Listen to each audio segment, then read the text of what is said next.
Hey everybody, and welcome to another special Facebook Live Q&A on COVID-19.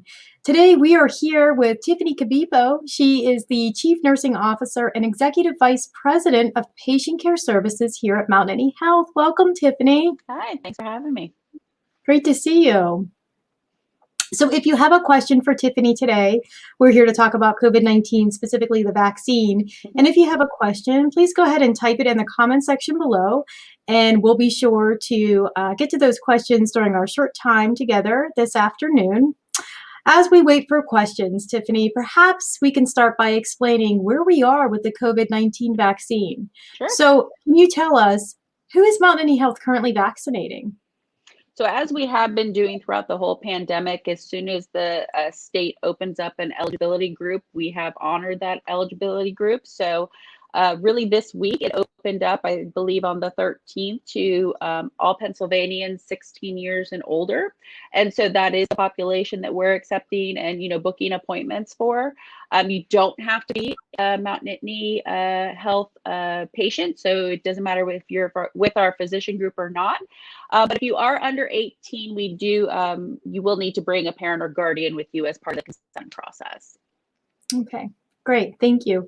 And just a reminder, is there any cost for the vaccine at this time? Not at all. Okay, great. And tell us, how can community members, where can they go to sign up for the vaccine here at Mount Nittany Health?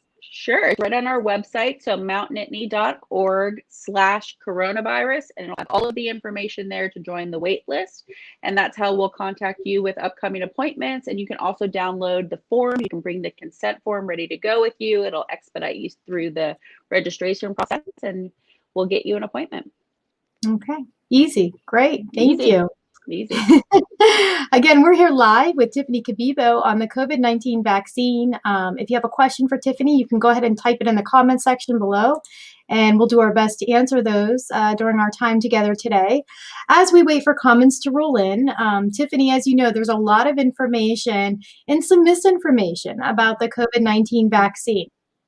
So I'm wondering if we can help clarify some things for our viewers with a quick round of true or false. Sure. What do you Happy think? to. Are you ready? Yeah, okay. I'm ready. All right, let's do it. So true or false, once I'm vaccinated, I can no longer get the COVID-19 vaccine. That's a common question, actually. The answer is false. So again, one thing to remember is it's not 100% any of the vaccines, but what it's really doing is teaching your body how to fight off the disease and its symptoms. It doesn't mean that you couldn't have that exposure and actually, get the COVID itself. Okay. All right. Very good. Thank you. True or false? If you've tested positive for COVID-19, you do not need to get the vaccine. That's still false. So there is evidence of natural immunity. So that's been coming out. We've learned as we've been learning about the virus, but it's still recommended 90 days after you recover to then get the vaccine, so then you're protected moving beyond that. But your window in that natural immunity right now, the current knowledge is about 90 days. Okay, very good. Thank you. Here's another one for you. True or false, I can get COVID-19 from the COVID-19 vaccine. That's false again. So this vaccine actually has no live virus at all. So there is zero chance of getting COVID from the vaccine. Okay, very good. Thank you. We're playing a quick round of true or false for those who are just tuning in regarding the COVID-19 vaccine, helping to clarify some information and some misinformation currently circulating about the vaccine. True or false, Tiffany? Once I'm vaccinated, I can no longer spread COVID-19. False. False. These are all false. I know. So far, again, you could still carry, like I mentioned in the first piece. It doesn't mean that you couldn't be exposed to it. Your body, again, learns to fight it off, but it doesn't mean that it couldn't be present. So it's still recommended to keep all of the precautions, as with using your mask, your social distancing, your hand washing, again, you don't know if someone around you is unvaccinated or you don't know their status either. So it's still recommended to keep all those precautions. Okay, great. And as we mentioned at the top of our segment here, folks can sign up for the COVID-19 vaccine on the Mount Nittany Health website, Mhm. mountnittany.org/coronavirus, and join the wait list. Okay. Here's another true false question. Once I'm vaccinated, I no longer need to wear a mask. What do you think? That's false. It's still false. Uh, So false. yeah, still false. We still, again, it's still recommended because you could carry and spread as kind of the question before was asking. And so you still, again, want to wear that mask and have all of your other social distancing and those things in place. Mm-hmm. Right. So it's going to take some time to get that It takes vaccine time. out and into It arms, takes and we need time. to stay vigilant with those safeguards. Okay. Okay. Here's my next question. True or false? I'm vaccinated. I have to wear a mask except when I am with someone who also has been vaccinated. Then neither of us needs to wear a mask. What do you think about that one? That's true. That's actually Ah, true. okay. So One if true. you're both vaccinated, you cannot Yes. wear a mask. But it's still recommended some physical distance. Again, outdoors is preferred. If you're indoor, then you want to take some different precautions. But you're with two people that you know, or yourself and another that are vaccinated, that does lax a little bit in that with the current recommendations from the CDC. Mm-hmm. Okay, great. And so that's our true false round. So hopefully we Okay. cleared up some information for folks that had questions about how the vaccine changes or doesn't change current Hmm. behavior.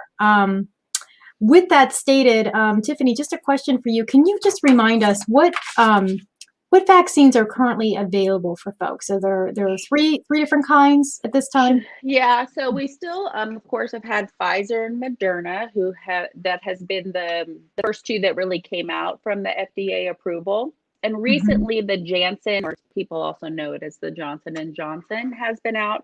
But as you know, if you've watched anything in the media, they've put a pause on some of the administration as they were looking at some side effects that came as it started to go throughout the US. And so they're still haven't released that halt as they're just, Mm-hmm. again, looking at those side effects. So I'd say really right now, if you were going to access an appointment in the next week or so, depending on the location, you're likely to get Pfizer or Moderna until they release back the Johnson and Johnson. Okay, very good. Thank you. I'm waiting for questions here, but I think we answered a lot of people's questions and things on their mind already. I'm not seeing any questions just yet. Um, while we have you though, Sure. perhaps we can just remind our folks again, how do people get the vaccine from Mount Any Health? And do you have any sense of how many people Mount Any Health has vaccinated to date? So to date, we're fastly approaching 40,000 doses since we Great. started. Mhm. 94% of that is Center County residents and then our, kind of our surrounding catchment area. So we're really proud of the service and what we've been able to do for our community right here. But again, it's very simple. You just go to our website, mountainnittany.org/coronavirus. And again, all of the information's there. You'll see a button that says join our wait list. We'll collect some basic information from you, and then you'll be contacted phone, text, email with the next Mhm. kind of appointment that becomes available. And I'm saying, and we're probably booking within the week of when you kind of join the wait list. Okay, that was my next question. Once people are on the wait list, do we have a sense of how long they're waiting? About a week at this I point? would say about a week with the way our wait Mhm. list is trending. And we, give close about 1,200 a week first doses and then plus second doses. So it's about a week turnaround as I watch that list. Okay, very good. Very good. Thank you. We talked about when we played our little true false game, we talked a lot about some of the precautions that folks should still be taking around COVID-19. And one thing that we've noticed, I think, at Mount Any Health is a potential fourth surge of the virus locally. I'm wondering if you could just talk to us a little bit about what we're seeing at Mount Nittany currently, and what folks can do to help at this point. Yeah, we actually have seen increased volumes over the last couple weeks. We are peaked into the 30s of having like 30 to 35 positive COVID patients, and that's some of the higher numbers we've seen since January. So it is very important, though, as people are getting vaccinated, it's not something within a pandemic that the vaccines are not an instantaneous fix, right? We have to get everybody fully vaccinated. That's 2 weeks after your second dose or 2 weeks after your first dose with Johnson and Johnson to really have that full piece, and then reaching that point where we have critical mass of those that are vaccinated. So I know people. Listen, it's not fun to wear a mask every day. So I think we all know that it's not fun, and we're all sort of over it. I totally get it and can appreciate it, but it is still the best safety features or prevention we have is the masking, the social distancing, and washing your hands, washing your hands, washing your hands. And so we just have to keep up that diligence. Again, as we build the population that gets vaccinated and keep moving forward in that. And then I would just encourage people that if you've been vaccinated, awesome, good, that's great.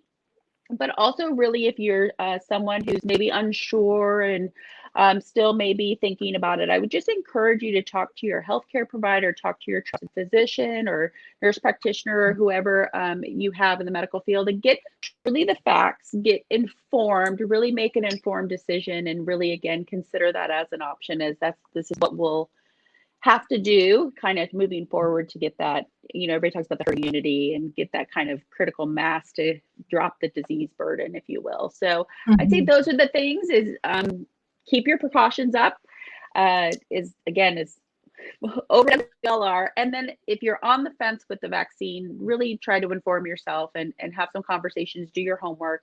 Again, just go to trusted, reliable, scientific sites. CDC is probably your best. The CDC, yeah, it's your best. They're always have the most accurate information. Okay, very good. 2 follow-up questions for you. Sure. While we have you, if you don't mind. There's been some talk in the media regarding COVID-19 variants and strains and things like that. As far as we know, do the current vaccines protect against those strains, or is the jury still out on protection with regards to the current vaccine and those variants? So I think they're still learning a lot about the variants and what's that mean. And it's really hard to know. I mean, we know we have a variant here, but we don't know how prolific and things like that. But the vaccine still, again, it's not 100%, even if, it's 95%, but it's teaching your body. So even with the variant, there's an aspect of it that is still COVID. It's still COVID. It's still in the SARS family. So you still will have some knowledge in your body's immune system of how to fight that off. So still being vaccinated, even if you were to get COVID, still gives you such more advantages in the recovery process that you will likely have very mild symptoms. They're showing 0 hospitalization from what the last literature I saw, if you're vaccinated but you do get COVID.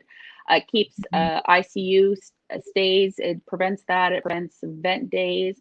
So again, you could get it, should recover faster and not get in the hospital. So again, there's still lots of benefits to that vaccine piece. Okay, great. And then maybe we could just talk for a moment about common side effects of the vaccine. What are you seeing and hearing from folks that have had the vaccine? What are some common side effects? Yeah, with the first dose, and at this point, we're predominantly giving Pfizer, but even when we gave Moderna, it was about the same. We have not given Johnson & Johnson here at Mount Nittany. We've been focusing on, like I said, Pfizer, and Pfizer still is right now the only vaccine that's approved for that 16, 17-year-old age range. So again, if you have kids or, family members in that group, Pfizer is what you want to look for. But I would say most commonly after the first dose, it's almost nothing. Sore arm, maybe. I do remind people you did have a needle in your arm, so it's going to be a little sore. But maybe some arm pain, but doesn't last very long, maybe a day, or some mild discomfort. But for the most part, when we have people come for their second dose, we ask those questions. How did you tolerate the first one? Most of them were like, I didn't realize I got anything. It was pretty simple. Second dose is a little different.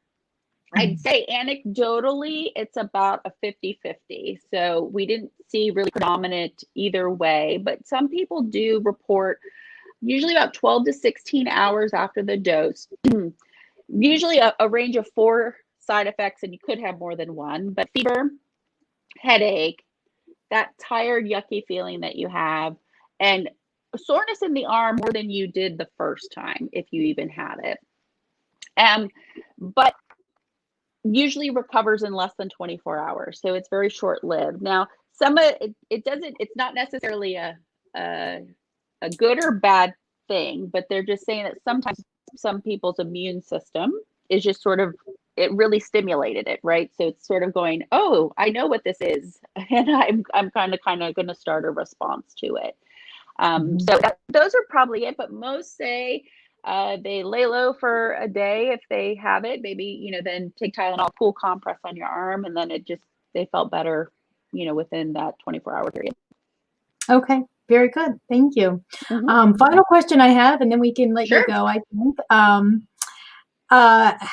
We talked about variants, we talked about side effects of the COVID-19 vaccine. Is it too early to start talking about boosters for the current vaccine? It is, it was very interesting. I had a conversation, actually, it was one of the vaccine clinics, and it was one of our registrars. And they said, so I saw that Pfizer is only good for 6 months. And I said, well, yes, but let's think about this. It's only been out for 6 months. So we're studying and learning as we go. So it doesn't mean it's not effective for 7 months. It just means we only have data for 6 complete months since it's been on, out in the masses, and it's still showing at 6 months it's effective. They'll look at it again at 7 months after it's been out, 8 months, 9 months. So we don't really know if it's something that is a one and done series, or if it's something that they maybe need a booster in 2 years or whatever that is, but that's what they're studying. So some test site or administration sites and things like that are running studies, and they monitor the antibody levels and things like that as the months progress. So we could very well hear at 9 months it's still effective. We could hear at 12 months. So we just don't know.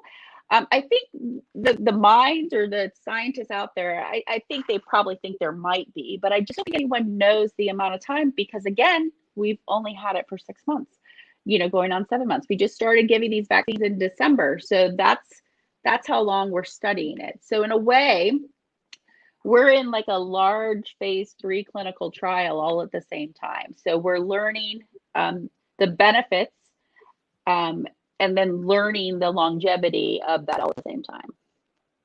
So, you got to watch how things are said, right? Like it's good for 6 months. Then people are like, oh, wait, I just got it. I only have 6 months left. But that's really not what it says. It's saying, again, this window of study, it's still working. They're continuing that process moving forward. So I would love to hear it 18 months, 2 years, 3 years, but we just really have to let that time pass and learn from the studies of the antibody levels and stuff, what we need to do moving forward. Okay, very good. Fair enough. Well, thank you so much, Tiffany, for your time. Yeah, my pleasure. Afternoon, for checking in with us.